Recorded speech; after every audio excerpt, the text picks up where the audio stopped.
কামনাকে আজ থেকে ভয় পাবেন না। কামনা ছিল বলেই আজকে আপনি আধ্যাত্মিকতা ভাবধারাতে উন্নীত হতে পারছেন। কারণ কামনাই হলো ইচ্ছা শক্তি। সেই ইচ্ছা শক্তি যদি আপনার মধ্যে সীমিত পরিমাণে থাকতো, তাহলে কোনো বস্তু সম্বন্ধে আপনার ততটা কৌতূহল সৃষ্টি হতো না। যার মধ্যে, যেই ব্যক্তির মস্তিষ্কে জানার আগ্রহ তীব্র, তার মধ্যে কামনার তীব্রতাও অধিক।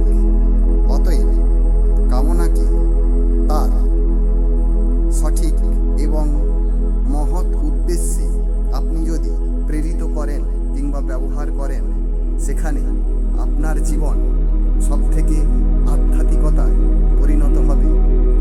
এটি বর্তমানে মনোবিদরাও স্বীকার করেছেন।